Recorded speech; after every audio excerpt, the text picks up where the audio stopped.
Perfect. So, good evening, everyone. Good to have you all.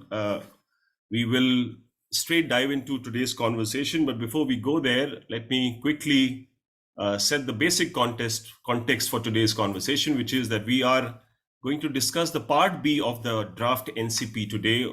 And from the part B, we will pick up three specific points, which will be on the foundational stage: one, language education being two, and mathematics education being the discussion point today, given purely because this is again a very huge part within the NCF. It is comprising of 10 subparts. So I believe it would have been unfair that we would have tried covering all in this particular discussion, which is only for 60 odd minutes, which would not have been fair, right? So having said this, I will quickly ask my first speaker, which is Chitrakala Ramachandran, who is a principal at the Chennai Public School, Chennai, to start the conversation. And we will go one by one to our speakers. And at the end, we will take up your questions, which will be the majority of the part discussion. Over to you, Chitrakala ji. Well, thank you so much, Gaurava ji, for this invite. First of all, it's been a long time that we have been together on this platform. Well, you said that, we would be able to remove the mist out of it. I don't think so it'll happen. It'll take a really long time because we are trying to understand it first, and little whatever we have understood, we'll share it with you. So you've given three areas for us to speak. I would like to speak about the first two, not fully, a bit of it, what I felt is more connected with me.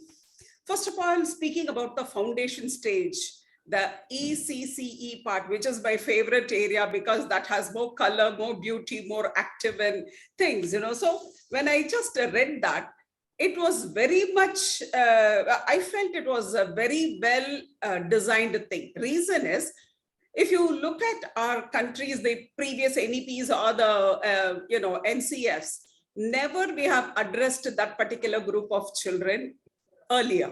This is the first time.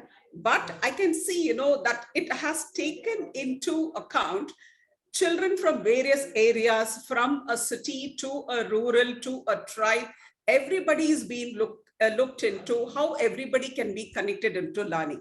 So that is very good. And the main things what they have taken is they've taken everything under 5 domains, especially in this area. They are the physical, cognitive, and language and literature, then aesthetic and cultural, and a bit of learning habits that you can set as goals for children. Because when you cover all these 5 areas, I'm sure you're going to have a holistic way of curriculum design for the students of that age.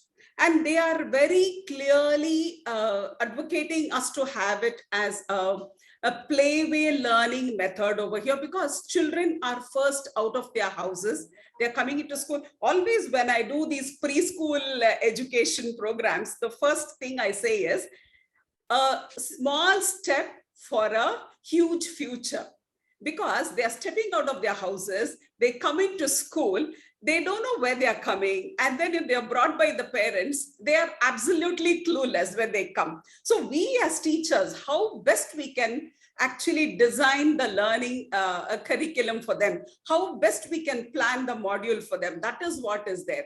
So when I sit with my teachers, I always ensure that there is a lot of activities, a lot of play, a lot of, colors into that.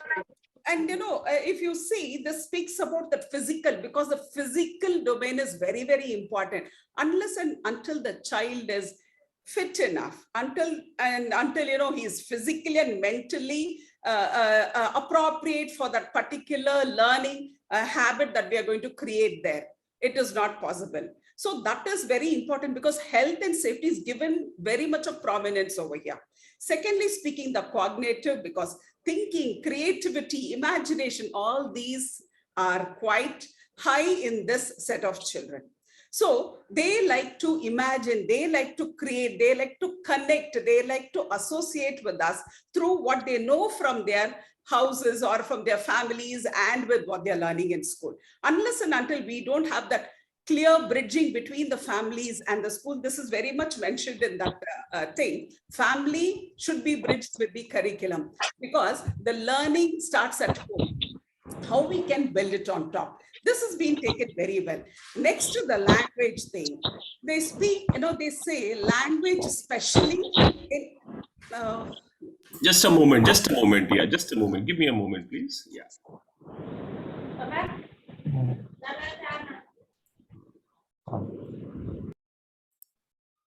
Yeah, please go ahead now. You will have to unmute yourself, but now there will be no disturbance. Well, when it comes to language, the children are normally exposed to the mother tongue at home, and then they come to school. When they come to school, believe it, especially when you go to a cosmopolitan city like Bangalore, where I was working earlier, in a class of 30 or 25 students in a pre-primary class, or Montessori or LKG classes, you'll have at least 10 different mother tongue speaking children in a class.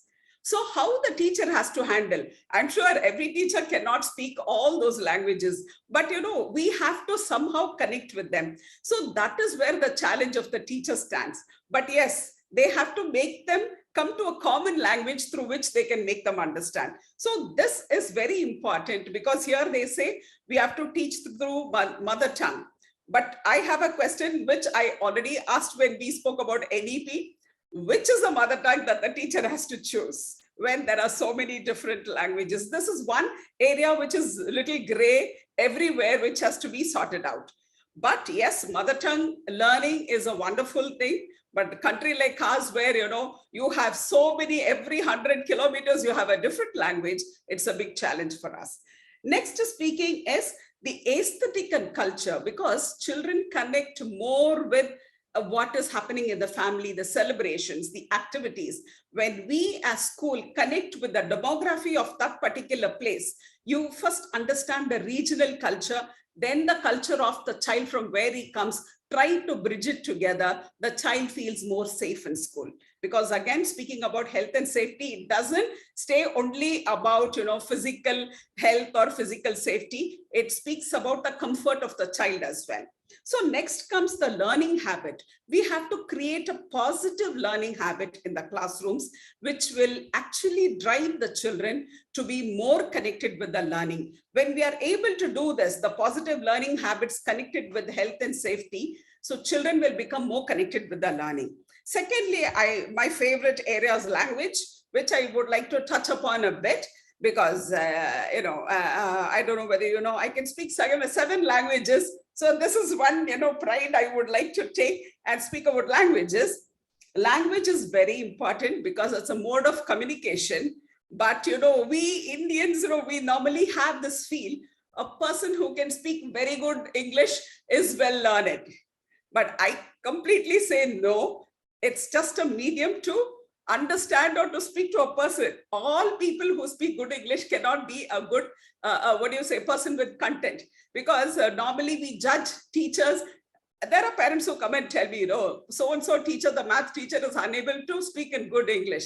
That's not required. But coming back to what we are talking here, it is literacy allows you to achieve something because you have the confidence to speak. Whatever language you speak, whatever language you're going to express, the confidence is given to you through the language that you're going to speak to a person. The person who's standing and listening should be able to understand you. Secondly, developing effective communication skills. How does it come?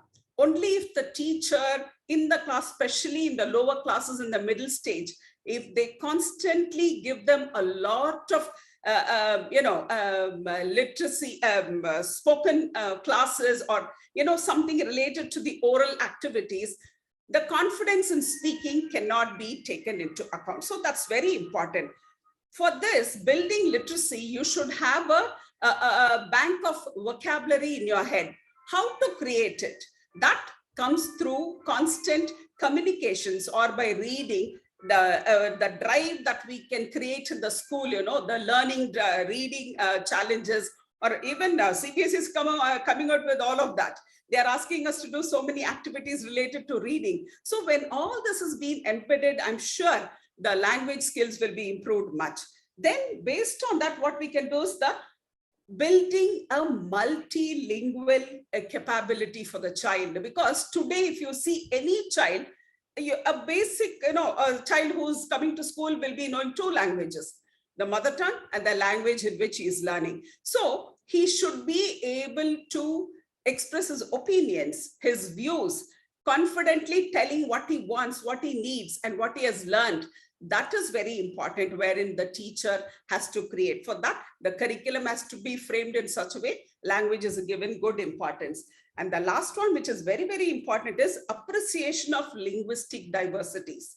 This is very important because I don't know, I may be a little critical in my expression, but I'm expressing my views. What we see is, most of the time in India, people are discriminated with languages. People are, not appreciated with the languages that they are speaking, or they are coming from a particular origin, because the language is again connected with the region. It's connected with the heritage, with culture of a particular place. Every language has its own legacy. Every language has its own history. As teachers, as school, we have to appreciate this. We have to ensure every child is given the opportunity to express. For this, I do a small activity in my school. We have a variety of activities in which we have something called as, every language, if there's a program, we select songs from different languages. We see who are the different students studying in our school. We try to bring, for example, last year in the annual day, we had a program where we had languages from Marathi, from Bengal, from everything was put together, so that each child, each parent feels they belong to this. That appreciation should be there. When that is there, this language connect is very important for us, irrespective of whichever part of the country we are coming from. Also, what I see is, when they speak about the language, they also say, it not only makes the child confident, or the spoken, the foundation literacy, numeracy, or whatever age group they are, whatever language they have to know, whatever vocabulary they have to know. It also speaks about how a culture can be appreciated. It's very important as schools, we have some activities connected to cultures of different areas. Again, EBSB, what is given in CBSE, Ek Bharat, Shresht Bharat is one very good move, wherein they are trying to connect different states and, together to understand the culture, tradition, heritage, and so on. So these are some very important things that we have to see. And when they speak about these languages, they say every language is evolving constantly.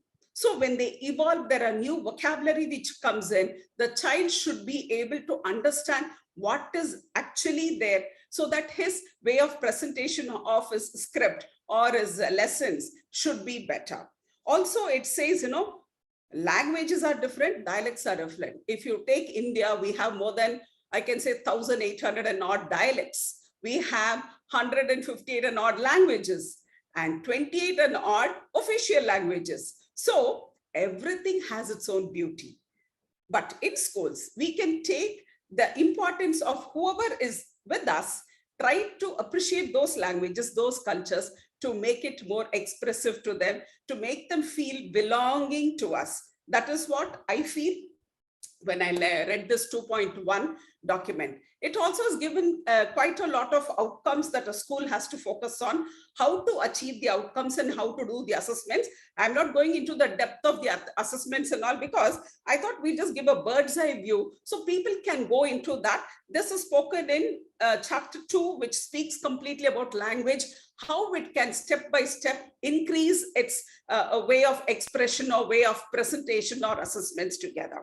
So, the challenges we meet when we take up languages is that literacy level is low in some areas of our country, which has to be improved. The second one is insufficiency of learned, the particular language learned teachers in particular areas of the country.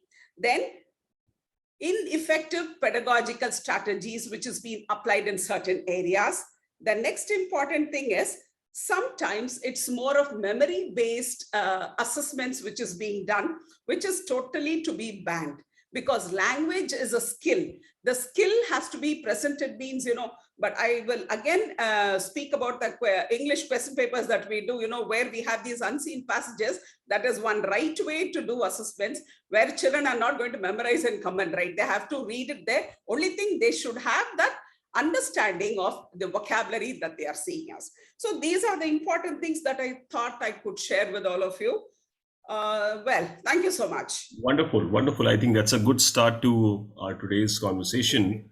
And I would like to make a quick mention to what you mentioned about the domains actually in the foundational stage, right? Which is for everybody's reference. If you can go and refer page number 111, there's a table which is actually given, which talks about 5 key domains within the foundational stage, which is physical development, socio-emotional and ethical development, cognitive development, language and literacy development, and aesthetic and cultural development. I believe that is the mention we were bringing forth. And one more thing, which we will come back to all our speakers, in fact, which is in the language education section, wherein I think which caught my attention specifically, and I would like to draw everyone's attention.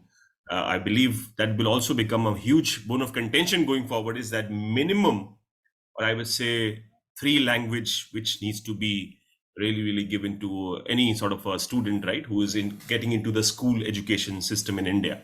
Because if I think of myself, I only know 2. So I would have technically not been fit into the schooling system of India. But having said this, that's a proposed thing, and which we're going to take it forward. Or how schools are doing with it. Maybe that will be the question as we go along. Thank you very much, Chitrakala. I will go to Mr. John. John, over to you to start with your thoughts on this, please.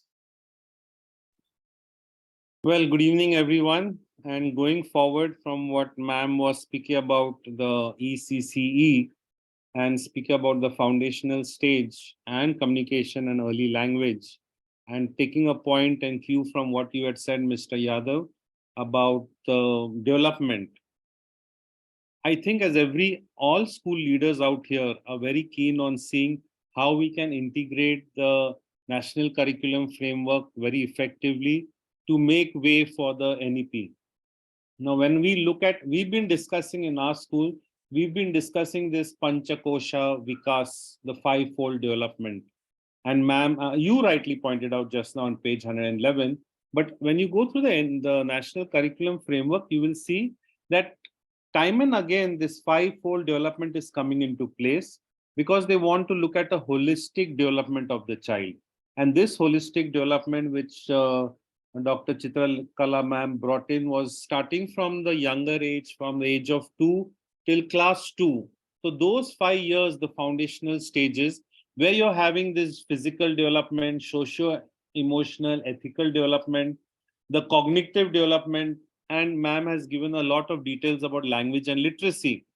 But then when you speak about the Panchakosha that they are looking at, of course, physical development is there, and that is why sports is forming a very integral part of the curriculum under development processes. You have maths and computing put together in a very good way. When you look at all the different groups that are there in the subjects, when you go up to the higher level.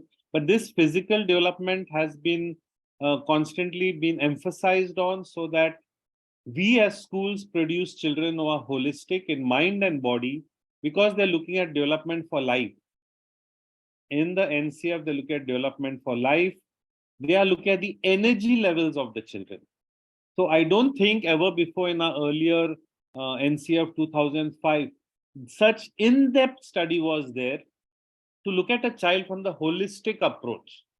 I think in the past 4 that we had in the most recent NCF 2005, it was more teacher-oriented, and now we have more teacher-oriented is of course there, but the child is the focus at all aspects, and the development of life means the energy of the child. What is that kosha? Emotional and mental well-being of the child is at every stage, every school, every board. Each one of us know, and we have all been speaking about the post-pandemic effects of the child and the teacher. So the psychosomatic, the developmental stages that are there, starting from a young age, depending on the home environment, has been taken into account, the domains of development. Fourth one being the intellectual development, and lastly being spiritual development. This is something which is quite unique when they speak about the koshas. They bring in the spiritual development.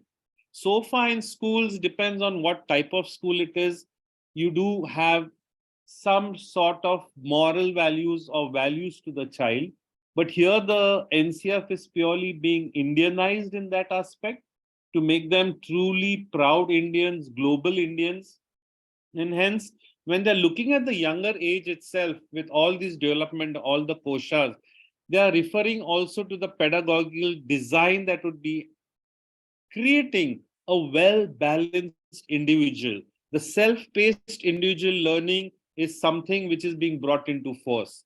So the teacher development is there, the child development. Teachers have to keep pace, obviously, with the changes that are taking place with respect to the class curriculum, the new framework. Because I think at this time and age, if our teachers do not keep up with the pace, like Chitrakala ma'am said, there's so many new things coming up, and teachers and the CBSE or council, ICSE, whatever board you're following, IG, each one of us is trying to keep our teachers at par with the new changes coming in. Now, irrespective of whether state is going to implement the NEP or no, that is not our problem. We are not waiting for states to implement the NEP and whatever finer details are there. What we are looking at is how we can make our assessments in our schools based on the national curriculum framework more understanding based, as this term that has been used, repetitively being used, high order thinking skills, worksheets being given to children right from a young age, but no examinations, no rote learning examinations till the age of class 2, till the class 2, so that the children learn more emphasis on the teaching learning process, developing social capacities, developing sensitivity, good behavior, courtesy, ethics, personal and public cleanliness.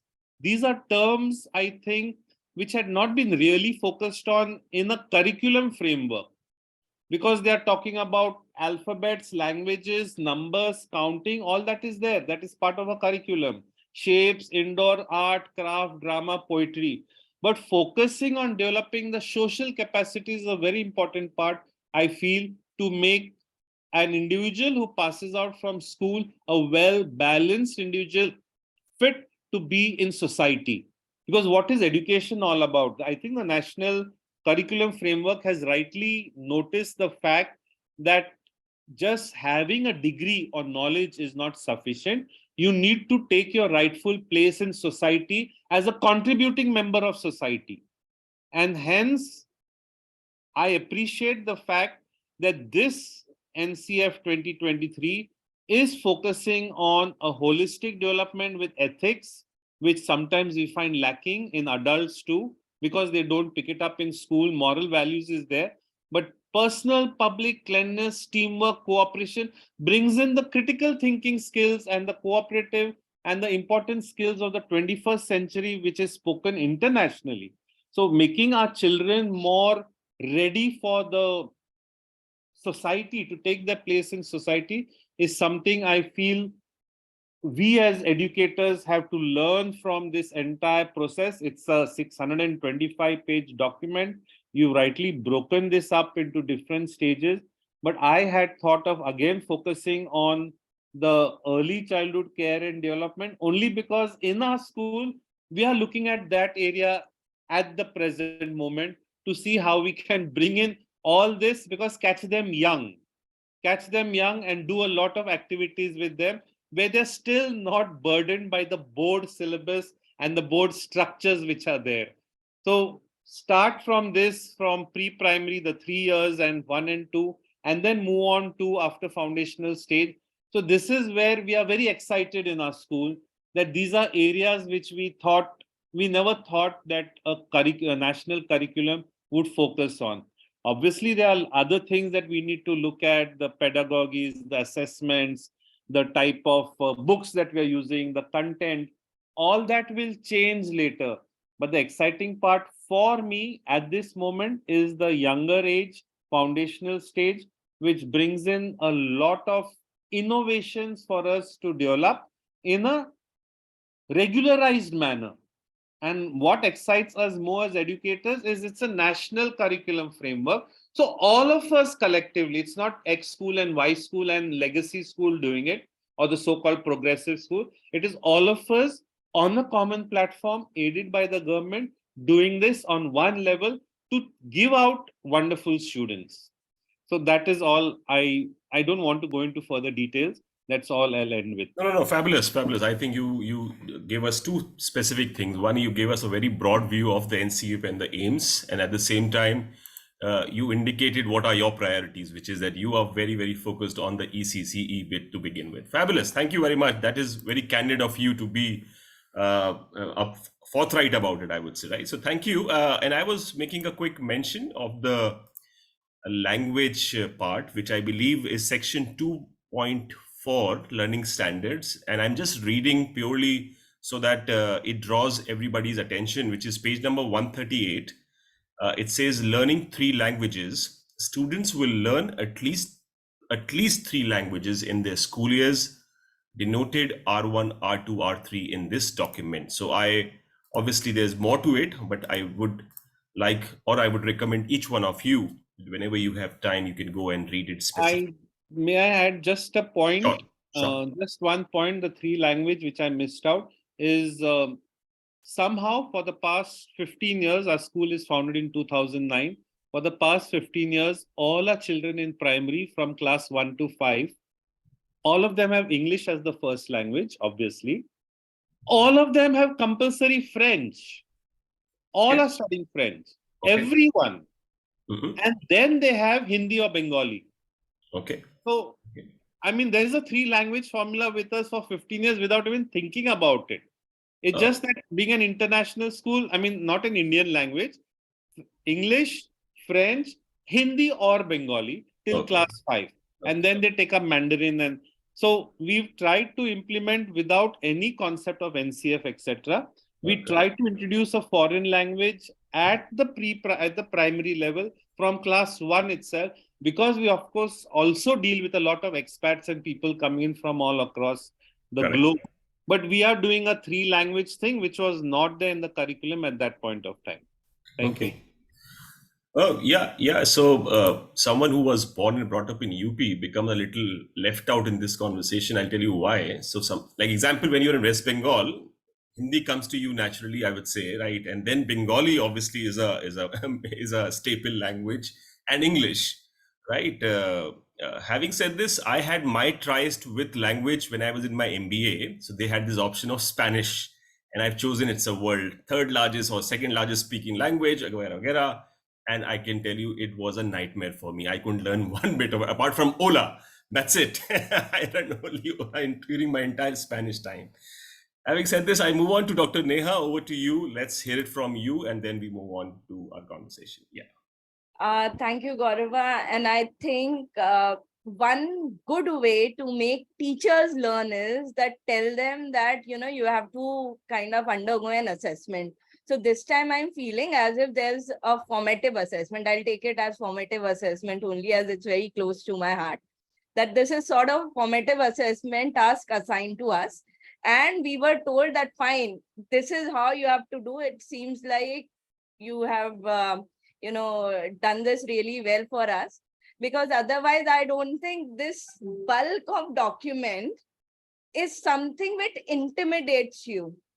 And it covers almost anything and everything that you can think a teacher should be knowing. So I think this should be made a compulsory a document for B.Ed classes. If the teacher goes through all of it, there's nothing that is left to be covered in this document. This is my first thought when I kind of try to flip through it. Though, of course, I'm a proud Indian, and here what I feel is, and, as you are aware of my background, so I've gone through all previous NEPs, all, various mandates that were given at times, before this particular NEP came in. And what I could see is this document very boldly talks about Bharatiyata, not even Indianness, Bharatiyata. So Bharat, if we talk about Bharat, if agar hum Sandhi Vichhed mein jaye Bharat ki, so Bharat stand for Bha, which is light, and Rat is engaged and involved. So Bharat stands for literally a nation which is engaged in the pursuit of knowledge. Roshni, equivalent to knowledge. So that Bharatiyata is very strongly emerging in this document. And the challenging thing is for the teachers who have grown up studying in convent schools, wherein we were taught stories of Rip Van Winkle, Cinderella, and sorts. And here they are talking about very Indian stories, very Indian poems, very Indian games, very Indian musical instrument. वो मंजीरे की बात करते हैं. They talk about manjeera, they talk about tin box. So, it's like a very, very strong shift from the way we were, taught, we were educated, and now what we have to take it to our classroom.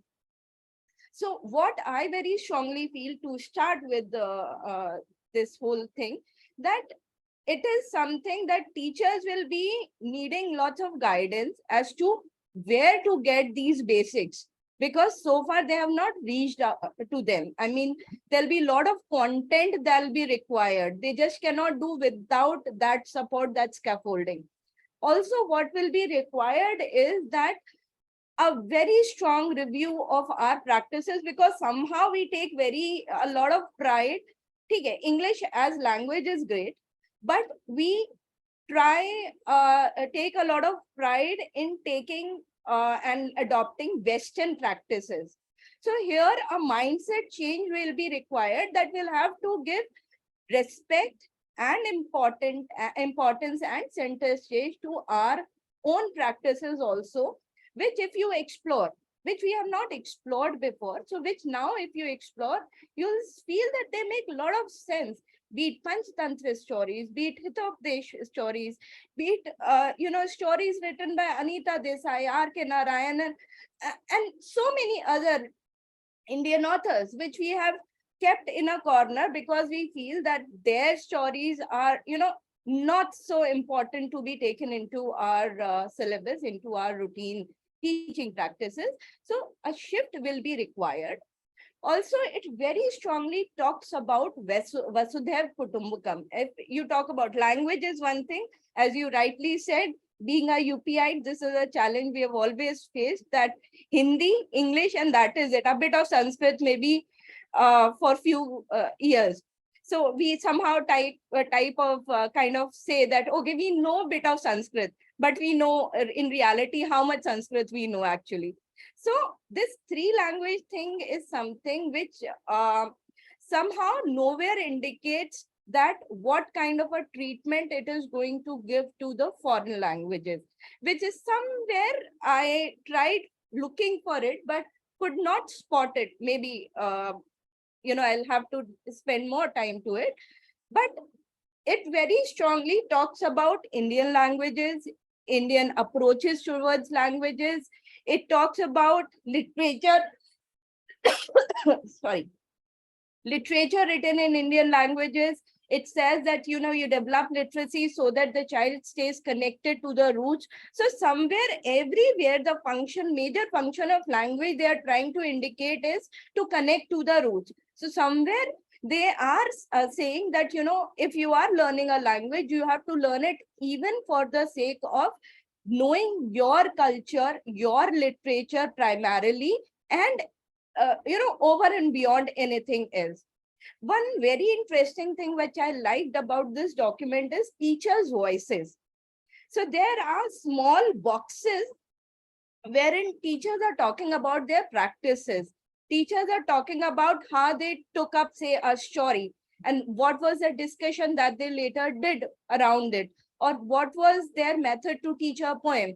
So this is something which I felt that, yes, this is good, because, it's always good to give proper examples so that we know that, if you don't know what you have to do, if you have no idea in front of you that how you have to do, you somehow feel lost. But such teachers' voices are definitely welcome, and I feel that there should be more of it. Rather, there should be a separate set issued by a document issued by NCERT, which talks about practices of various teachers while they are doing different things as approached through this NCF. Now, of course, as ma'am and sir has said before, that a lot of emphasis is being given to foundational years, which definitely is a welcome move. And the good thing is this, that the parents are not kept at a bay. This is, I think, first document ever that talks about family connection also. This is one document that also talks about how the teacher's behavior should be there. I mean, they talk about very strongly that, the child learns in an environment which is conducive. And it also advises teacher to kind of behavior they are supposed to have in the classroom. This is all that I'm talking in reference to language and foundational years only, but I'm trying to, because there are lots of connections that you see when you talk about foundational numeracy, literacy, and all the basics that, and very strong focus has been on play. And play, not just the regular play which is connecting the child to its immediate environment. Yes, immediate environment is also when one thing which I really liked about mathematics is that they are not teaching you, they are not trying to teach mathematics for you to crack IIT. They are making mathematics very relatable. They are connecting mathematics to everything that is around you, right from the flowers to the beehives to everything that's around you. It's like looking at maths with a different, very personal perspective that, oh, this is also maths. And this somehow takes that fear of mathematics out of a child. So this is one very beautiful thing which I liked about this curriculum. And I'll be closing with a bit of statement, which I personally feel is a bit too much, that this document seems like that we are giving a lot on the plate of the teacher.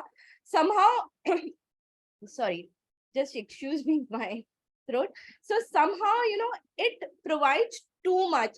So they are giving the curricular goals, they are giving the learning outcomes, they are giving everything to the teacher, which somehow, of course, it's good as a base document, but it should be something which should be indicative. The teacher should be allowed some freedom in the classroom, because the diversity that we have in classroom will be challenged if we go absolutely and exactly by whatever is written in the document. So somehow very strongly it should be indicated that yes, the autonomy of the teacher, the agency of the teacher is to be respected and is to be supported, even if there's a detailed document to guide the teacher through the entire process. So here I rest my case.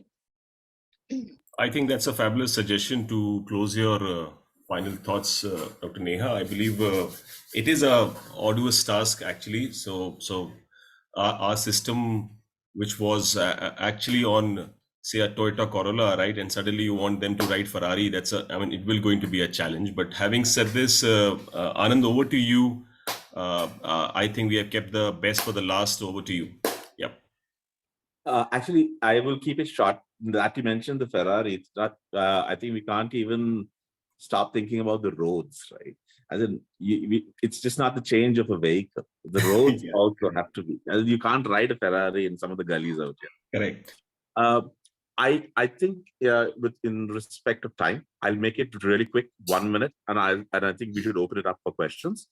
One thing I felt, which is slightly, it's building on what Chitrakala, Vargal, and John, Bagul, Moshe, and Neha ji actually said. There's a lot of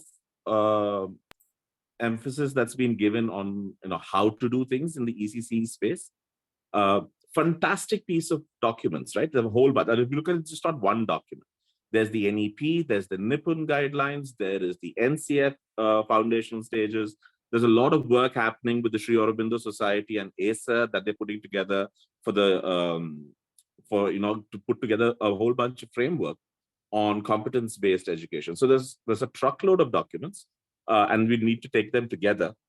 But one thing that I feel, and it's a slight variation from what Neha ji said, is that they have given to us a document which seems to convey that, here's a garden of simultaneous possibilities, right? You could look at the Sri Aurobindo style of doing things. You can look at, the Tagore style of doing things. Oh, here's project-based learning. Here's Risho, which is basically the Japanese style of going about with, the field, the garden walks, forest walks. So they've given you a lot of things. I think the teacher's going to get overwhelmed saying, okay, wait a second, what am I supposed to finally do? Right? You're telling me all these. I know that these are there. I know I need to probably research these as well. But what next? The same thing is with languages. You're telling me R1, R2, R3. Chitrakala basically went ahead and said 7 languages, right? Now that automatically means 3 is nothing. You can do it 7 as well, right? But John Bagul Maharshya picked up languages which were largely outside of India, right? So what is the strategy behind R1, R2, R3? If I'm picking up R1 as my language of instruction, R2, why? R3, why? That I don't think has come across clearly. The same thing, if I were to just, and I'll just make this one point, which is a common thread between the literacy space and the mathematics space. We're talking about a lot of beautiful philosophical things, right? In languages, we're trying to say that, oh, I care about multilingualism. I care about the culture that's embedded, inherent in the language. When I say something in Hindi, it reflects where it comes from. When I say the same thing in Malayalam, or if I would say that in Odia, it has the fragrance of that soil. Right? Now, how often do we, and then we're saying, oh, teachers now pick stories which carry this forward. Now, a teacher doesn't know how to pick, right? They don't have that agency yet. And even if I did, let's say, imagine all schools picking up different stories. We all come back to say, okay, what is portion completion, syllabus completion, all of that. Same as with math. With maths, we're going ahead and talking about truth and, how do we actually go out, pursue truth? What's the framework of arriving at truth and the beauty of truth and all of that stuff. We don't know how to go about picking up a very common instance of throwing garbage into a garbage pile, standing there and say, okay, let's use this as the context for studying, say, mensuration or polynomials. We don't know. And so there's a lot of that. And finally, the Panchakosh, because that's talked about quite often. I'm not going to go much into it simply because of the fact that I'm just going to share a link with all the participants. They can look at it whenever they do have time. And with that, I'll close so that we can take on questions. There is a huge difference between what the Panchakosh in the Taittiriya Upanishad talks about and the reduction of that into 4 category domains, basically, that was done in the NCF FS. Now, by the time they've come to the school education, they realized that 4 was not sufficient. If you notice the same pages you mentioned, Gaurava, the 110 and 111, you'd notice that they say, oh, the Panchakosha can boil down to these 4, but you flip the page over, they've suddenly got the 5th one, where they've inserted literacy and language as a 5th category. Now, why is that not cognitive? Now, how do I separate that from the cognitive studies? You have a domain called cognitive, but you also have a domain called literacy and language. So I think in the gentlest, kindest way, I think there's been a rush to put out documents. And I think a lot of things have gone in. I think we need to pass these for the sake of the teachers. And it's very unfair on the teachers to expect them, forget about reading this. Even if they've read it, to suddenly say, okay, now you've figured it out, now go and teach in the class. It's not going to happen. So yeah, back to questions. I like the way you said, in the gentlest form of saying that this we're not ready for this.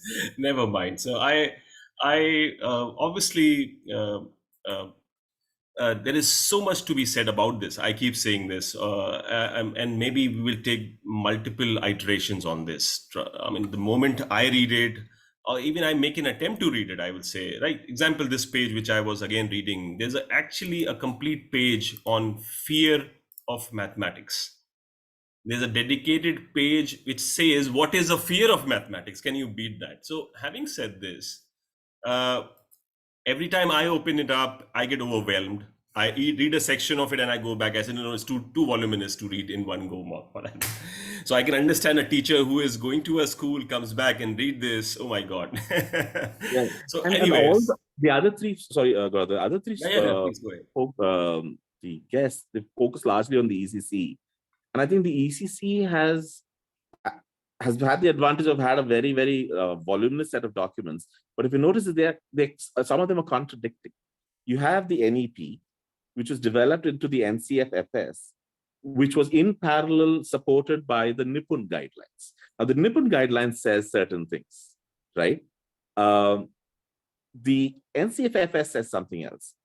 Now, it could have been left there so that we could at least just deal with these two things to sort out. Now, the NCF-SE says, you know what, I'll still go ahead and put in one chapter on the foundational stage. And there, I'll forget about the foundational goals altogether and talk about something new called as domains and curricular goals. It is a lot of contradicting documents and statements. So yeah. So all the more reason to write to ncf.ncrt@CIET. To add on, there are 64 competencies to be completed in that stage. Okay. Yeah, Mrs. Barman, you want to say something? Please go ahead. I'll have to unmute you, I believe. Yes, please. Yeah. Good evening. Good to have you. Good evening. Nice to be here. I just wanted to be here listening to all the speakers. I don't want to, barge in, but it's a fact that Nippon and the NCF, they are quite diverse at times. In fact, Anand and I had differences on that. He was saying, follow this. And I said, no, let me follow the other. But anyways, both are beautiful documents. Having said that, when I came into the conversation and heard it, we were talking a lot about the ECC part. I don't want to speak about it because I think a lot has been spoken about ECC all the while, because it's the most exciting part of the NCF. The few parts that I personally really liked about the part B, from a totally administrative point of view, and I think everybody will probably agree, those who run schools, they've spoken very nicely about textbook content. Something that I felt was the biggest menace in the school industry. Everyone was competing with each other, trying to sell a textbook to us, saying this is better than the other, and what was happening? More and more volume getting added, less research, which was age appropriate. So I think that's a beautiful part where they're really being very specific about how content has to be chosen. I thought I'd just mention that should be read again because it'll help us in making selection of Absolutely. I think thanks for chipping in. Yep. Yeah. Anything else? The other thing was about, of course, content across. So I don't want to mention everything. But having said that, for the language policy, there are a few things which I think, of course, are confusing in the language policy. I loved it when John spoke about, taking up French, because we also do that, right from the beginning, because children learn so beautifully. But in the ECC stage, when they talk about the mother tongue, and when I read, listen to Swati speaking a lot again about language, I thought it will be great to mention it. Actually, these are her thoughts that I'm resonating here. When we speak about a child coming into school and being lambasted by the fact that I'm in English medium school, and let me tell you, we also used to do it. We were a victim of that, especially when we spoke about UP schools, because we have it at the back of our mind. Agar sirf Hindi mein baat karenge to bachcha kaise jaldi seekhega Angrezi, not realizing that you're making your child so uncomfortable. So the language policy that talks about mother tongue education moving from R1 to R2, they speak about that very beautifully. Another part that I think those interested in ECC, because that's my area of interest, should really go through it well. And Swati has a beautiful chart. In fact, I think you're also in touch with Swati. If you can ask her for it and circulate it to everyone, where basic things that little kids ask, like, I want to go to the toilet, I want to drink water, there's a chart where there's multilingual display of these. So if somebody comes to your class from a particular state and doesn't know your language, at least the basics are spoken about. So it's not just about R1, R2, R3. It's about making children comfortable in the classes right from the beginning. The third and probably one of the last things, and I leave that with a question at the end for Anand in particular, the time allocation. I think so beautifully brought forward again in part B, 220 days, 20 days for assessments, 20 days for events, and 180 days. And the plan has been made option 1, option 2. We do make our timetable. I think another part that we should go through, how our basic everyday operation should be designed, is beautifully put up in part B. Another thing I thought I should mention. Leaving you with a question, Anand, if the LO, CGs and competencies were not mentioned. Somebody just mentioned that, it gets too much on the teacher's plate. But asking you this question, had it not been so beautifully defined, yes, overwhelming, but I don't think our planning was ever as good as this guideline may help us to plan. Leaving this question to you, Anand, do you think it was something nice to do, or can it stand as confusing for the teachers? That's it. Thank you, ma'am. Quick thing. I'm always in favor of very, very clear delineation, right? Just not 3 levels. We can go to 4 levels. We can go to 5. Like we've got from LO to rubrics. All of that is essential. There is no question about it. The problem is, if I do not understand how does a goal get constructed, or rather it's an aggregate of competencies, and how is a competency an aggregate of learning objectives, and how does or learning outcome, and how do learning outcomes get spread across a rubric levels? If I'm not clear about that, I'm just going to be picking up something verbatim. And when I'm picking up certain things verbatim from some references, and I have multiple such references, it's bound to be confusing. And the instance, even something smells of confusion, a teacher falls back to their comfort zone, which is basically teaching in a manner that's not actually has been clearly proven to be ineffective, right? And that is the only thing that I would always say. I'm saying we need that level of detail. There's no question about it, but there is a guided way to do it where in my marrow, I understand how does this all, telescope into the goal, whether you call it a domain goal or a developmental goal or a curricular goal. That, if it is not in place, it's bound to be a bunch of, oh, I just saw that thing standing there, I think that's the goal, I'm going to go after it, and we might end up having confusion. That's my only thing. Okay, so on that note, quickly, we have few questions, in fact, show of hands already. Pramila ji, then Miss Nishi. We'll go with Miss Pramila, I believe. And a moment before we go to Pramila ji, before you start, I'm just entering the email ID where you all can send your feedback, suggestions, or opinions to the Government of India on this. Pramila ji, over to you, please. I totally endorse what Anand Krishnaswamy said, because all teachers, urban versus rural, cannot be equated. They are not on par. After retirement from the position of a principal, now I go around conducting workshops for teachers. And I have had occasions to interact with B2 cities where they don't even know what is peer learning. Now, vision is fine. We are all, it was an aha moment to get that national education policy. We've been talking about it. We've been, discussing about it for the past 2 years and more. But the point is, what is the plan of action that needs to be implemented? We may have to take baby steps. We can't load the children with those 60-odd competencies. After COVID, when they came to school, my pre-primary children had even forgotten what it is to climb a jungle gym because they were cooped up in the house. So there's so much to look into. I'm really, really worried as to what the implementation is going to be. Vision is excellent. And the teachers also have to have 50 hours of upskilling. And the schools are looking at it as, हाँ ठीक है वो enter करना है आप कर लो. That's not going to help them. You have 40 people in a workshop conducted by one person. How much will they remember? I can go on with this for the next 1 hour, but I think we'll stop here. No, I'm happy. Thank you. Self-checked on that. Thank you very much. Nishiji, your questions? Yeah. My question, very good evening, all of you. And I think I would say that the document which is prepared is a very elitist kind of a document. And especially when it comes to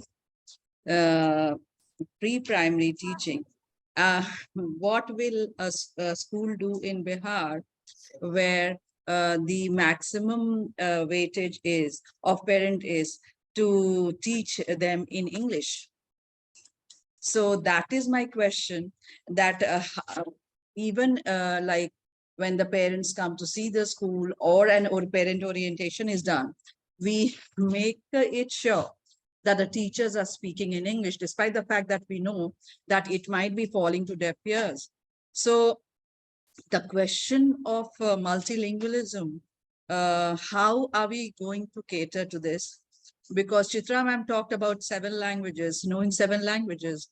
And for me in Bihar, it is a Hindi Pradesh. So various variation of Hindi is there.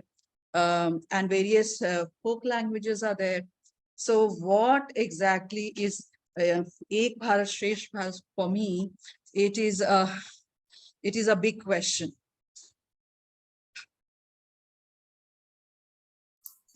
Yeah, so I know there are a lot of questions apart from this, but having said this, would any of the panelists like to answer that? Any approach you're following at your level, which is working for you? Well, I would like to take this question, Ms. Yeah, Vishka. please. Thank you for this. Actually speaking, like each region has to find, or has to, each school rather, not even region, should understand what is best for that particular area. Because when they speak in a mother tongue, as I already told in the place where I was talking, you cannot define it in one mother tongue in a class of ECC. You'll have students from different language speaking backgrounds. How a teacher communicates. Maybe our school is following English as a language, medium of communication, maybe Hindi, maybe Kannada, or whatever language it is. But how to reach to the children, what I speak should be, the child should understand it. So that is where the challenge falls. So I feel, we have to incorporate a bit of the regional language a bit, so it reaches at least a percentage of children. But yes, whatever language is to be taught has to be given importance. Again, Dr. Neha was telling about the 3 language system. They very clearly mentioned that NEP saying, the 3 language, there should be regional language compulsory. There should be one mother tongue, which has to be used, and one foreign language can be used. So that one foreign language is English. We never treat English as a foreign language, but still that is a foreign language. So where is the room to put in Spanish or put in German or put in Japanese into the system? French, German. Isn't it? So yeah, it's a big question mark when it comes to language, especially with Indian subcontinent, because I've seen schools in the West. I've visited schools in the West. They teach German alone as a language. All subjects are taught in German. You go to France, all subjects are taught in French. It's easy for them because the whole country speaks only one language. But in India, it's a very, very complex structure. It's a long way that we have to walk, to understand what language to be used inside the class. It's a multi-million-dollar question to be answered by anybody. That's my clue. If I may be allowed to add a little to it. Sure, please. We have to also try and understand one language as a language, right? And medium also. So medium of teaching various subjects. Now, when we talk about language as a language, if we talk even about Hindi, we all must have faced this issue that in our classrooms, it is a struggle that we be able to teach Hindi, right? It has become more like English. You have to every time check on. So I think, you have to check on teachers that, आप भाषा की शुचिता का थोड़ा ध्यान रखें। आप अगर हिंदी को एक कालांश में पढ़ा रहे हैं तो उस कालांश में आप सिर्फ हिंदी में ही संवाद करें, हिंदी में ही वार्तालाप करें. But then this small little thing gets very difficult for teachers to understand, because there is so much of influence of English as a language in our routine that they are not able to come. So I think whichever language debate has always been there and it'll continue to stay. But whichever language, be it any Indian language or any foreign language, whichever language we are talking about, as a teacher, I very strongly urge and feel that, we should keep that language intact. We should not mix it up, because that confuses the child more than anything else. So this is just a point that I wanted to. Well, I would like to add one sentence over here, because in 2.2, that area when it speaks about the language, I also mentioned, and it's there in the document, language is evolving. Example I'll give you. If you take the Oxford Dictionary and see, chutney is a word which is an Indian word, which is there in the dictionary. So now you cannot discriminate any language specifically only with those terminologies. You have to agree and accept to a certain amount of percentage of intrusion of different vocabulary into the language. Otherwise, people may not understand, right? Yes, to have that purity. And again, that also it speaks in one place. There is no pure language as such. That is also there in that document, which says, when we call it as pure, do you say that speaking only with those vocabulary in that you call it as pure? Okay, so when the dictionary is accepting, why don't we as people don't accept? That's what is there. Okay. Thank you.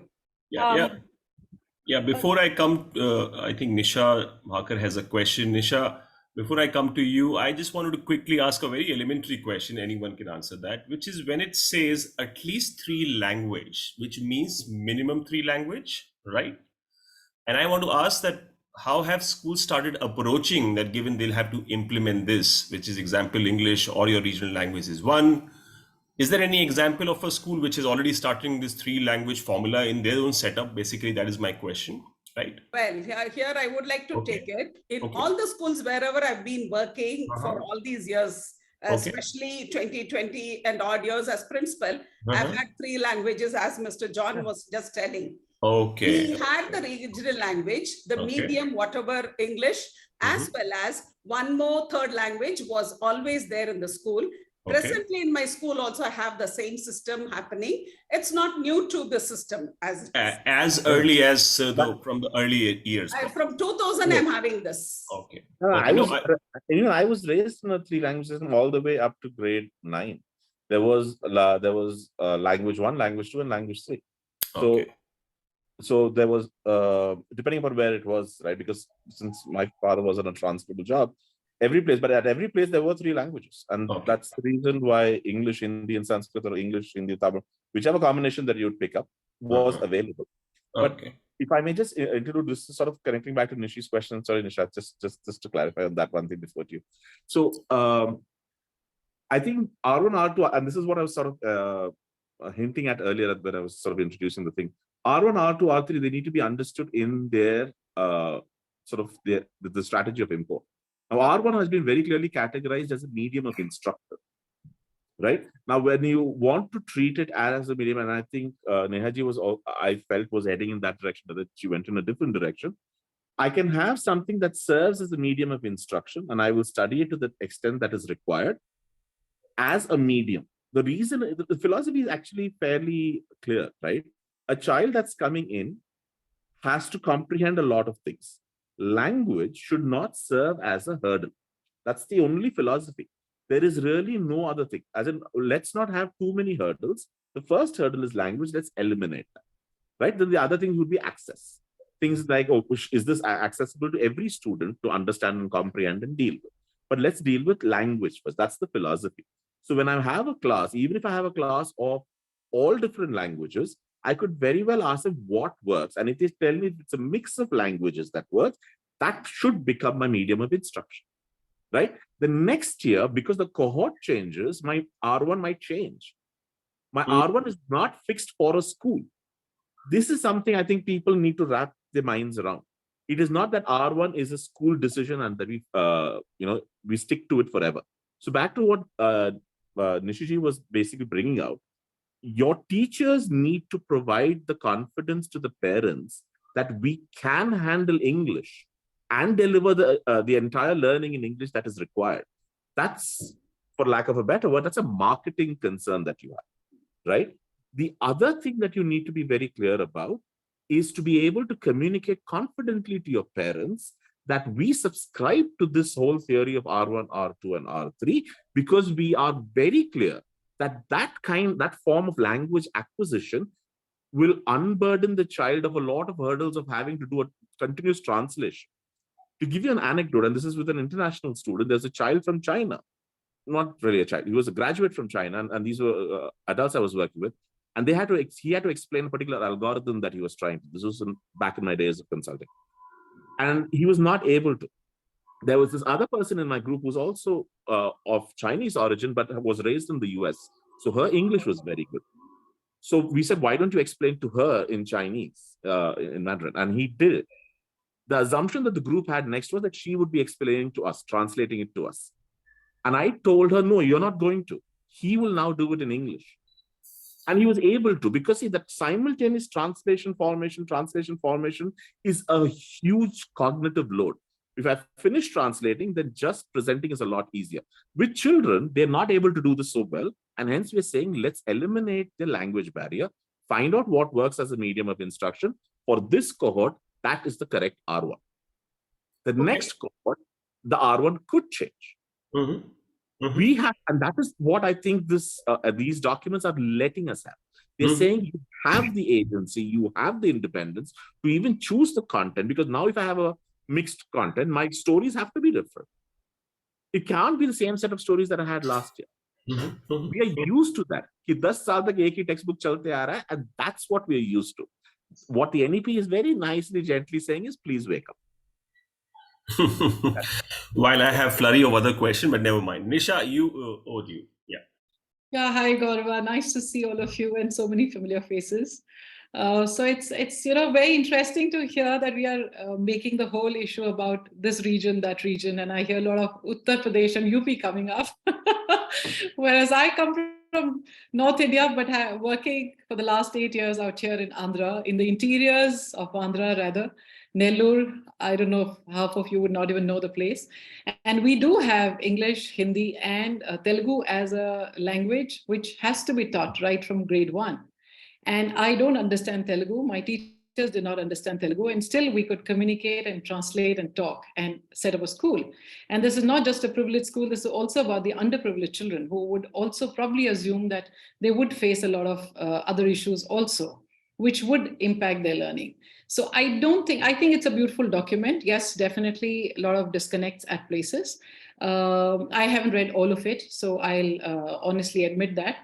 But having said, why I've also not read it completely is because even 2005, we had a beautiful document. I don't know how many of us implemented that. We did debate, we did discuss, but I think eventually what matters is that if you have to do it, you have to do it.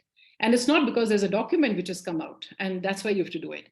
I think the document will definitely provide a big guideline to us. And now the beauty is that it'll make it mandatory for everybody. Like we all talk about the early years. Nobody was talking about the early years at all.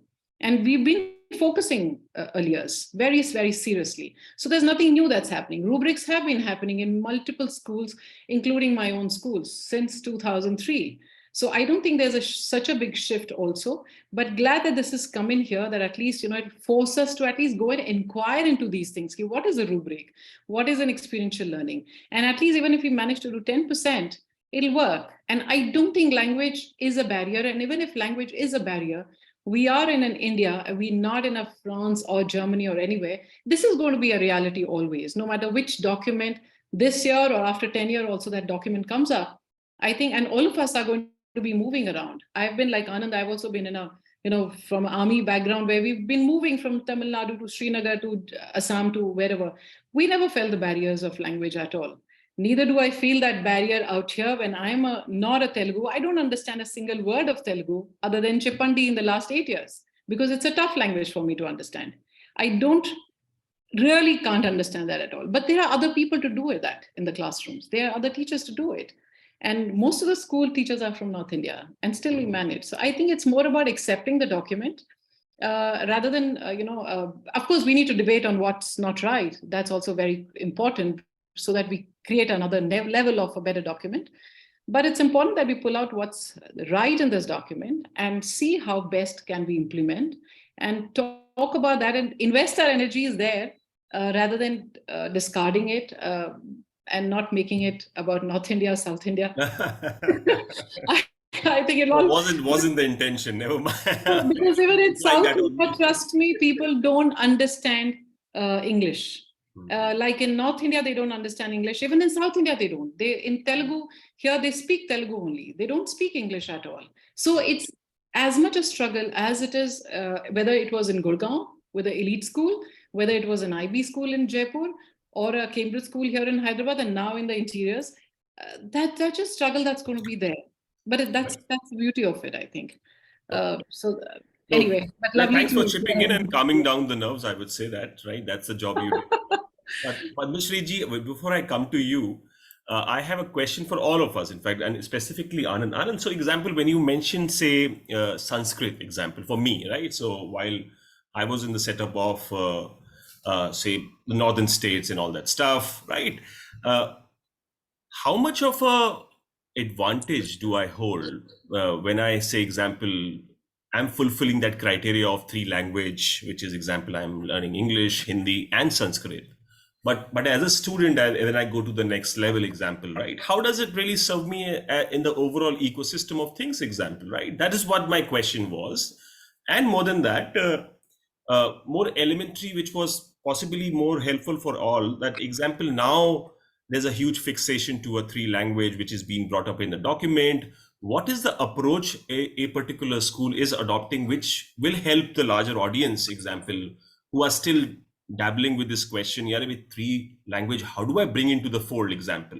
If I am, say Bihar question example, Nishiji's question, that people are very much fixated about the English and the Hindi at the max. Now suddenly you bring another language, which is example, a French, maybe which holds very good in Kolkata as an example, or maybe in Tamil Nadu. How does you graduate or you educate your audience on that bit? That is my question. However, you can actually take it the last. I would want Padmashri ji, your question to be picked up first. Please go ahead. Yeah, thank you, Gaurava. It's very nice to be here on this platform after a very long time, seeing all of you. But we can't see you. But we can't One second, sorry. Yeah, yes, am I visible now? Yeah, thank you so much, everyone. Good evening. It was an interesting conversation that's going on about NCF, and all of us are really worried what is going to happen. And I would like to tell that here, the 3 language formula, what Chitrakala ji said, the same thing we have been also following in the state of Karnataka from a very long time, where English is supposed to be the first language in CBSE and ICSE schools, whereas in state board, they have an option of Kannada or English. So according to the ICSE board, we have to start it at 5th standard. But we do start at 3rd standard because we want the children to get the hang of it. So first language is English, second language is their mother tongue. And with the states insisting that regional language has to be studied compulsorily, which has become a compulsory policy in Karnataka today. So we have to teach Kannada as a medium of language, either second language or 3rd language. And the 3rd language, we give an option to the students to take it up. Now, coming to NCF regarding this, of course, it's a great initiative that the government has taken, but I feel there is a lot of awareness that has to be created among the teachers. As principals, as educators, we are able to do something, we are able to exchange our ideas and do it. But as the schools are going to reopen in a few days from now, how far our teachers are aware of it? How much do they know? And one big question is, I feel that not question, rather I can say that, the respective boards have to take up the initiative in training the teachers first and then implementing it. I think all of you know how CCE was introduced in CBSE earlier, and what happened without any proper training, it wouldn't have been a success. And then the program had to be rolled back. So same way with NCF also, I feel that a proper training has to be scheduled for the teachers before we actually embark on this journey of implementing this NCF. So that is one thing. And especially with regard to focus on the content selection. That is another point that I would like to discuss. And I totally agree with, I think, Dr. Neha, who said that, everyone is marketing their textbooks, the publishers who come to us. So there is no fixed, there is no fixed rule from any of the boards that you have to go with these textbooks. We are at our, disposal as to whatever is good for the school, we choose, whether it is Collins, whether it is Oxford, whatever it may be.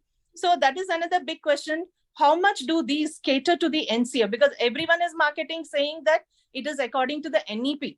But do these publishers really are aware what NEP is my big question. So this I wanted to share with the wonderful. Thank you for sharing your views. In fact, Mrs. Burman had shared about the content bit, I believe. And having said this quickly, I think you have something to share, Mr. Sanam. So I believe, Mrs. Burman, I'll come to you after that. Mr. Sanam, over to you. If you can please ask your question.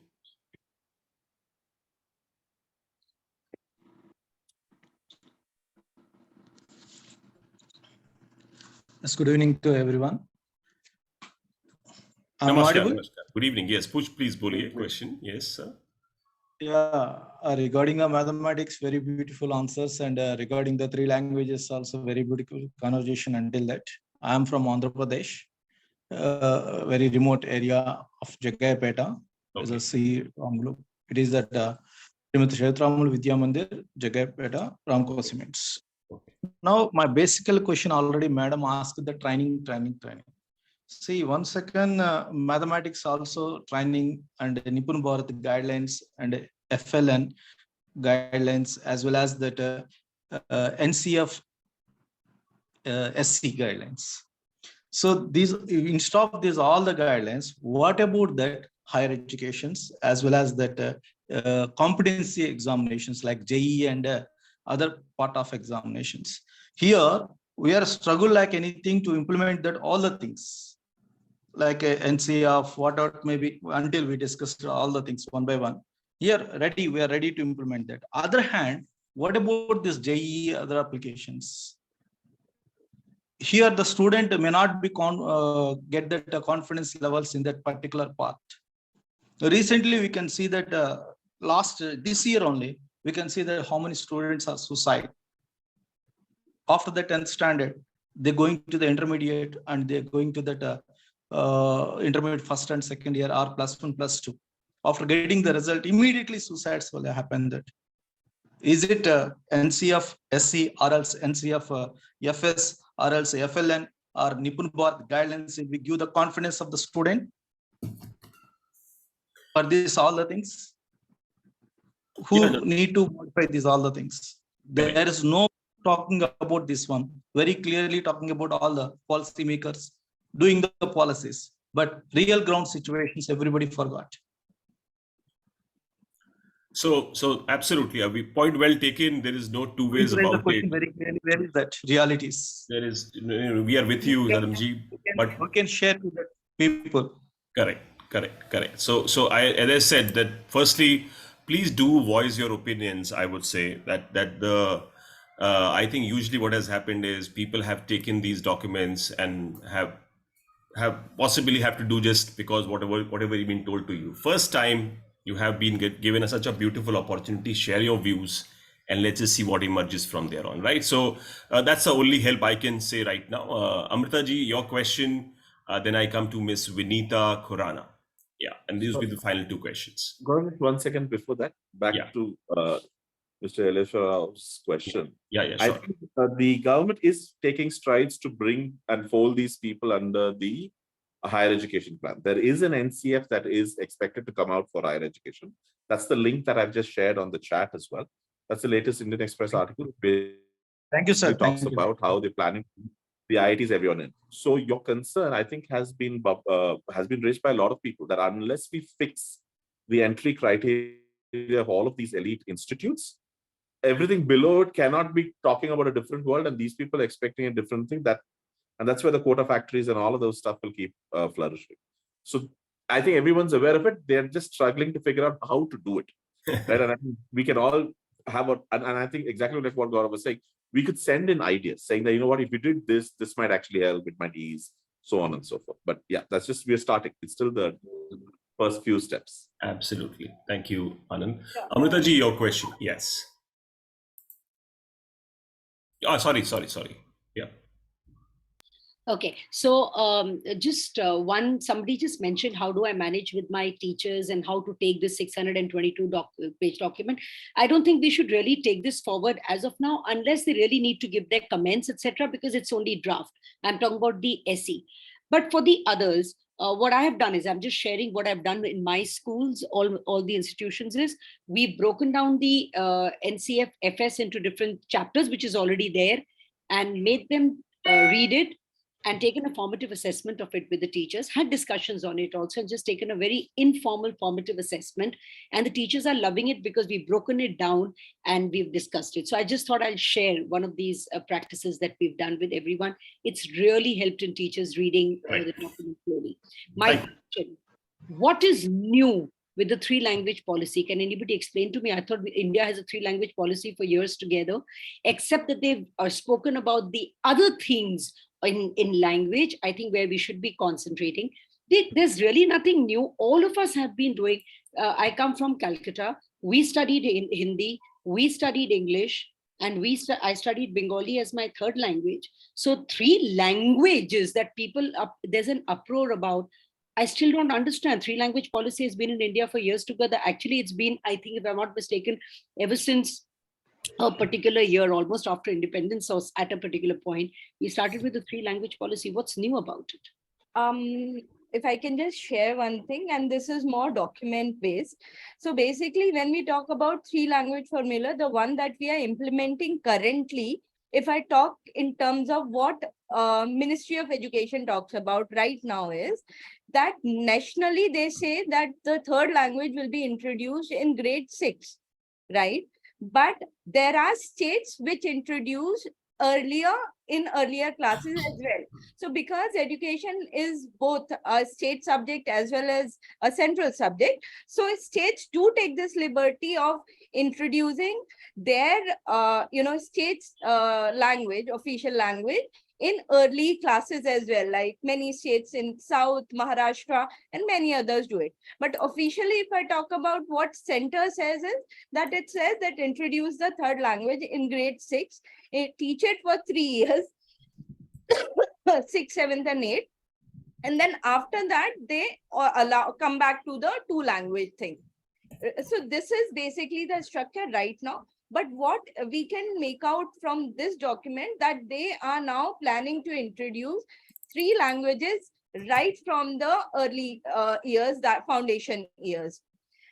So I think that's the thing here. That's the bit of a difference that is obvious here. Okay. And one thing, just one small thing that I would like to share here is that, we are talking about implementation already. See, we have to understand that this is just a framework.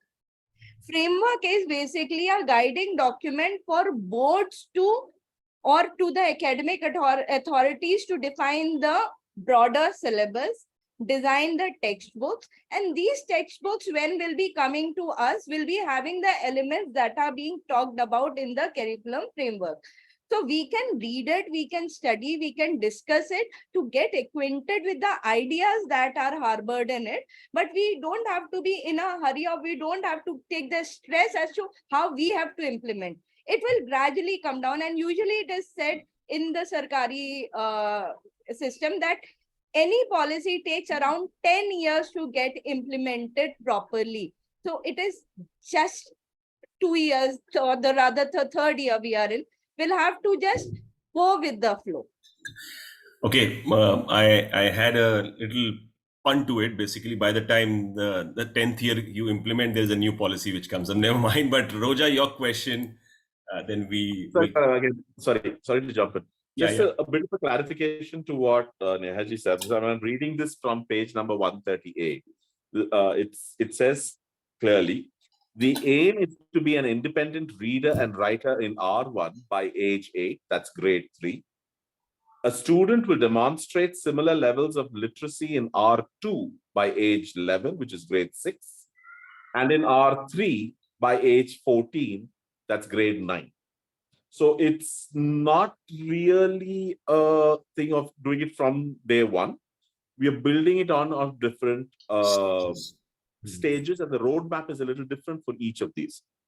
The reason why I was in the earlier part of this conversation pushing for a difference in strategy is if R1 is my medium of instruction, R2 has a different purpose. Maybe it's lingua franca, right? It's the most popular language, and hence how do I acquire it? Now R3 helps me acquire patterns of acquiring languages. R3 is where I can test patterns. You know what? Like the instance that Ms. Berman was sharing, right? Which is that you have this chart of the very common set of statements that are made and heard, and you learn them. Like what are the common things that we used to do whenever we had to go to any state was first learn how to say in that language, I don't know your language, right? Right? So now those kind of things we've hacked our way through. I think what needs to be done is rather than being an individual hack, how do we as people who understand language, how do we incorporate some of these in the study of R1, R2, R3 over the years that have been mentioned here? I think that's one interpretation that can be done. And that's sort of what I was wanting to share. That there is perfect. Absolutely, because a lot of version to it. Roja, before anything else happened, your question. You've been raising your hand for a while now. Yes, please, over to you. Aapko unmute karna hoga. Hold on for a moment, please. Yeah. Miss Roja Paul, you'll have to unmute. Okay. Yeah, two questions. One question is, it is a very basic one. Being a principal of the school in Hyderabad, what I find as difficulty is to convince a parent that age is very, very important. Age criteria is a very important aspect in order to consider any particular grade. That's the first thing. However, there is a lot of deviation from all schools. I may actually carefully take without hurting anybody's thing is even KVs do not follow the age criteria. So what is if the schools are not catering to this age criteria very seriously, then the aspect of the age criteria will see its death very soon, because we are not following it. A lot of schools are creating it, and we know all that every school would like to have as many students and admissions in there, right? So that is taking a beat. Second thing, the question that I would like to ask is, while the idea of having a mother tongue as a medium of instruction or a tool for learning is thought about from the aspect that we Indians think in mother tongue and then translate to the foreign language, be it English or one we want to consider. So that would be the basis of thinking of having mother tongue as a medium of instruction. Correct me if I'm wrong. Are we not contradicting it by bringing the 3-language formula then? These are two things. Thank you so much. Yep. Either of my panelists, would you like to take this up? Because I think I missed out the last part of the question. Same here. That's what I was wondering. What exactly is the? Rojaji, we missed out the last part of your. If you can just repeat this all over again, as in the mother tongue bit you were making. If you can repeat that bit. Yeah. So may I do it again? Yeah. May please. I ask the question again? Please, the last part. Yes. Yeah. Please. So my point is, the idea of saying mother tongue at the foundational level is a welcome one, and it probably stems from the thought that each of us being Indians, we think in mother tongue and then translate it to English. It could be that, and it's a welcome destiny. It's a wonderful one. But then being this third language formula, I too had the same question as my earlier speaker as to why we are making such a big issue about language, because it was always there. And I too missed the point that it is at the early stages that we are considering it. So if I'm considering mother tongue, then why am I looking at a third language formula? That is my question. Fair enough. Anyone?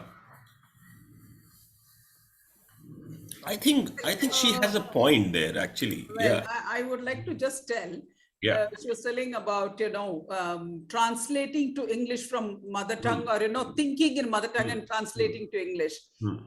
It's not always English is the medium of instruction in all schools, number one.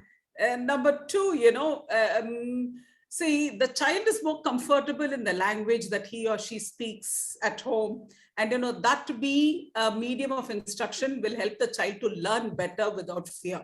That is why every, the document is speaking about having a language which is more adaptable by the child as a medium of instruction, right? So that can be taken in this perspective. That's what I feel, right? So again, let's not always consider that all schools are having English as a medium of instruction, So we have Tamil medium schools in Chennai, we have Telugu medium schools in Andhra. So many other mediums are there.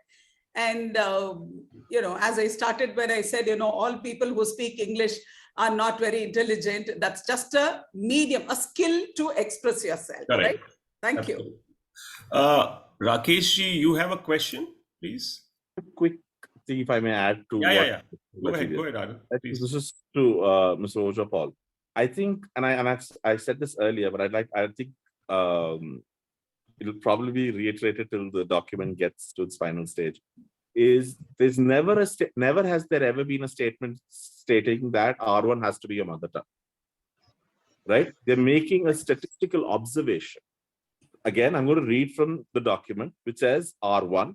This is the language used as medium of instruction, not to study the language itself. It's a medium of instruction. There's a subtle difference between the two, and in which literacy is first attained. Preferably, it should be the most familiar language of the students, which is usually the mother tongue or home language. Okay? With India's linguistic diversity, even within a classroom, it may not be possible to have the home language as the R1 for all languages. For all students, in such circumstances, a language which is familiar to the students should be chosen as R1. I think the intent is to reduce the cognitive load of comprehending and dealing with the world around us, right? Rather than having to sit and say, I have to say it in the right words. It's like if we can say that, oh, this is an AC compartment when you look at a train, rather than having to say, no, I have to say Vatanuku, right? That's not cool. So the thing is, I think we need to first understand what we're trying to do with the children. It's not teach them R1. R1 is sort of the detail, the superficial aspect. What we're trying to do is we're trying to eliminate cognitive load for the child in dealing with the world around them so that they can immediately engage and have the joy of having engaged with that world around them. How do we reduce that is the strategy which we are trying to deal with. One formula that's being given is pick a good R1. Now that R1 could be a mother tongue. It doesn't have to be. And that is the basis for the answer to the rest of the question. What is the strategy beyond R1, R2 answer? Right? I have an answer to that, but that's not the official answer by the NEP. NEP has to come back with something. But yeah, that's that. Okay. About my first question, Mr. Gaurava. Yeah, first question. Yes. In fact, yes. Any one of you would like to answer the first question as well, please? Yeah. It gets worse, right? That's what I was saying. There are even today, there are peers who come back saying, oh, no, my official birth date is this. But, my order. I'm saying when you have it's going to be a tough problem. It's a gravity problem. I wouldn't spend time trying to solve that. Let's get over time that when you have digitized records and centralized records, it's going to be very difficult to fudge. Earlier, it would be handwritten, all those kind of things were there, where I could fudge details. I think we're getting to a stage where it's getting very difficult to fudge, right? So I wouldn't spend too much time. Let's just go with the date that they've given us. and then stick to the date that has been prescribed by the center, saying that don't come in Stick to before it 3 in or unity. I think all is to vouch for that. Yeah. Well, Thank you so here I much. would like to add one sentence. The NEP says age limit, whereas the states given a different age limit. This is a bit political, but I'm just Yes, stating it because we are facing that. We are so confused which one to follow, right? So it's a big question again. as long as you're in that state. Yes, agreed with you, ma'am. Just one Absolutely. thing here, when we talk about KVSs, they give, they don't talk in terms of 6 or 5 or 4. They talk in terms of 3.5 to 3.4 and 4.5 to 5.5 or something like that. So they give the entire range, which is absolutely different from what the state is also talking about. Rakesh ji, your question, how can I not have you in the conversation? Hello. Good evening, everyone. Gaurav ji की 2-3 बातें हैं, बहुत छोटी छोटी सी हैं. Please sir बोलिए. बहुत सारे लोग एग्री नहीं करेंगे. सबसे पहली बात ये है कि 80% ऑफ द प्रिंसिपल्स, अभी तक 80% प्रिंसिपल्स ने एनईपी का ड्राफ्ट ही नहीं पढ़ा है. नंबर 1. नंबर 2, हिंदुस्तान के अंदर 2 किस्म के स्कूल हैं, प्राइवेट और गवर्नमेंट, राइट? तो जो प्राइवेट स्कूल्स हैं उनको चॉइस है, जो गवर्नमेंट स्कूल्स हैं जो 55% बच्चों को रखते हैं अपने पास. सबसे दूसरी बात यह है कि एजुकेशन स्टेट सब्जेक्ट है, सेंटर का सब्जेक्ट नहीं है स्कूल एजुकेशन. एजुकेशन जो है, और अभी भी एट प्रेजेंट भी जितने भी गवर्नमेंट स्कूल्स हैं उनका जो मीडियम ऑफ इंस्ट्रक्शन है, तमिलनाडु का तमिल है, आंध्रा का तेलुगु है, कन्नड़, उसका वहां का मलयालम है, मराठी है, इस किस्म का है. तो ऑलरेडी वो अपनी लोकल लैंग्वेज में पढ़ा ही रहे हैं बच्चों को, तो इसमें कोई कंफ्यूजन ही नहीं है. ये तो केवल सरकार ने एक डॉक्यूमेंट कर दिया कि जी आप अपनी लोकल लैंग्वेज में पढ़ाएं बच्चों को ताकि उनका कॉग्निटिव स्किल इंप्रूव हो जाए.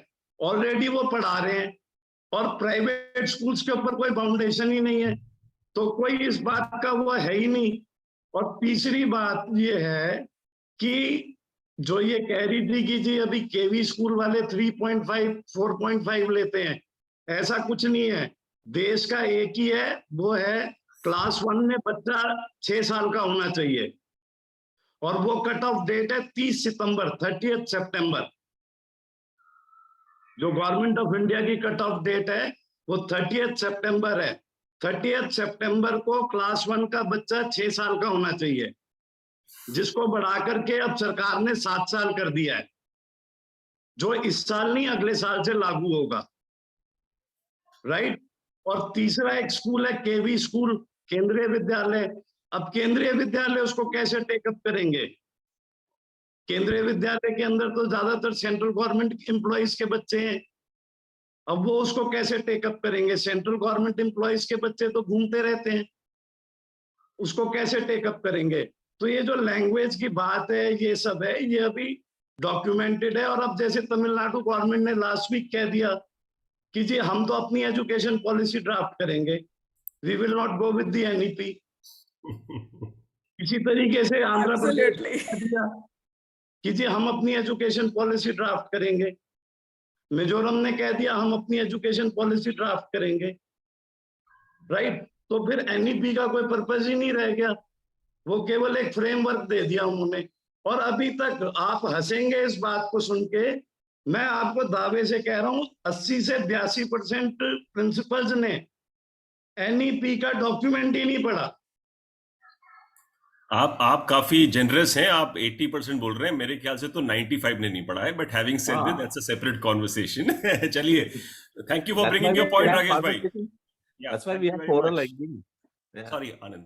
You're saying something? No, I think that's why we have forum like this. Yeah. Precisely. I mean, no. He's raising. He's known for his straight questions and straight answers. So, Rakesh bhai, thank you very much.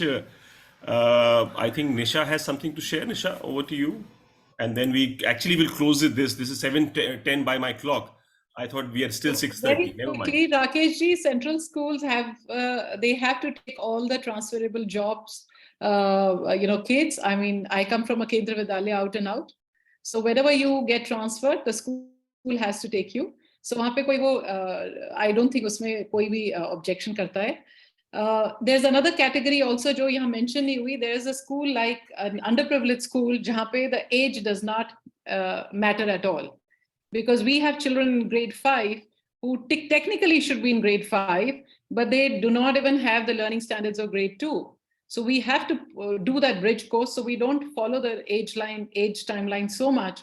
We just see wherever the kids are, and then hum competency ki bhi baat kar rahe hain. So wo automatically contradictory ho hi gaya, because the competency will also come from what kind of background and what kind of previous knowledge or understanding the child already has.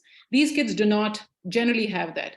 So a grade 5 child technically would be in grade 2, and nobody questions you on that at all.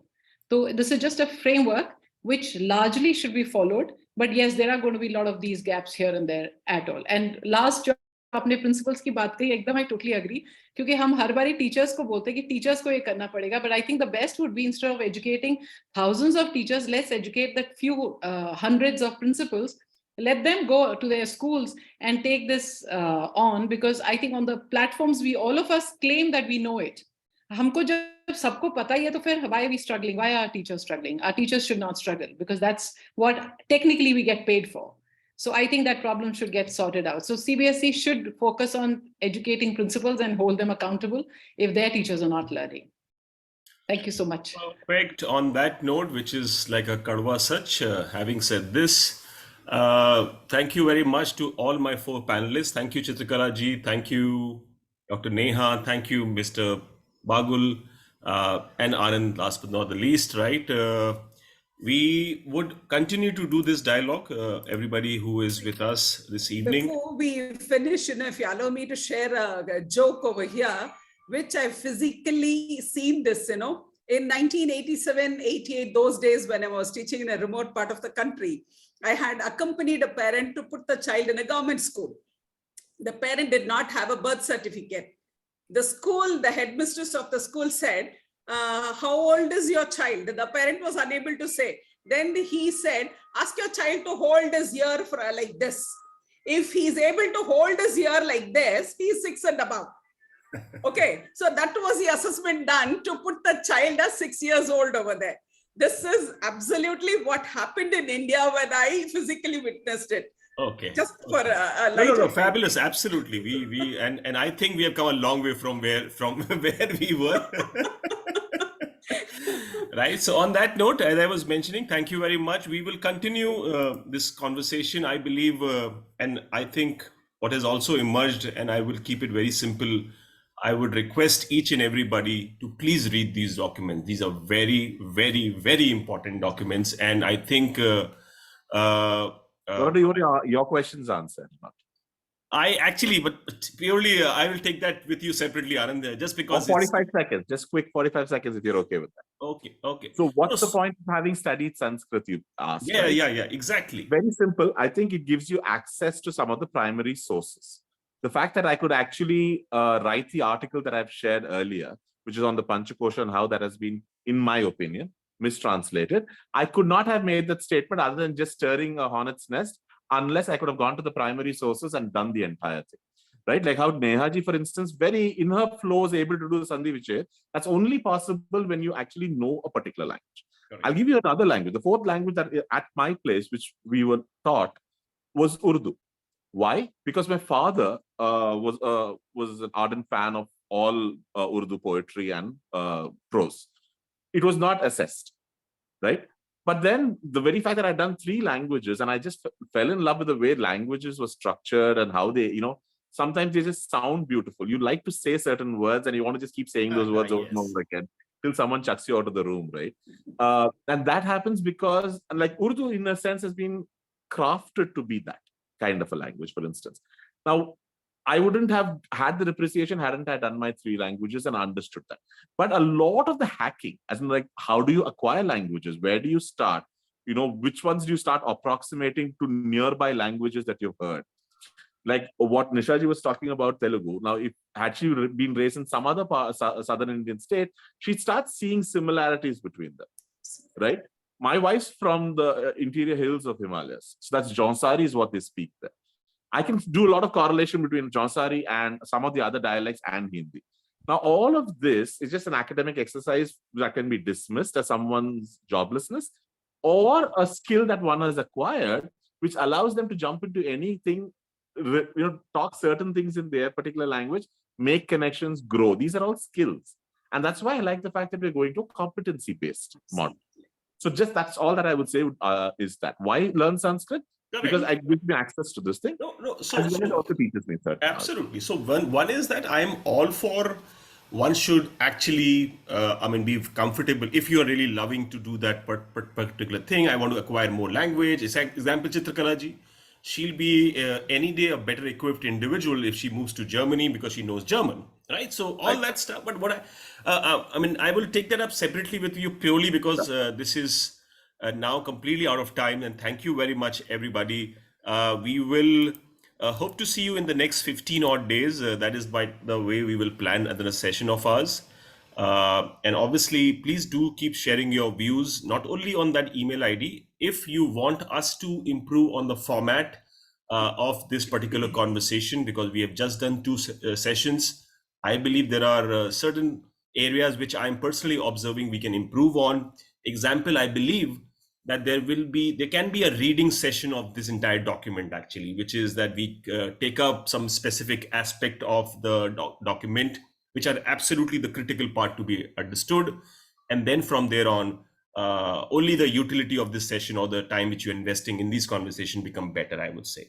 So on that note, I will say thank you to each one of you who stayed back. And thank you to my esteemed panel for being so nice and you took up all the question in the right spirit. And obviously a touch of humor all will help. So thank you very much. And I hope to see you soon. Take care. Bye-bye, everybody. Yeah. Thank you. Thank you.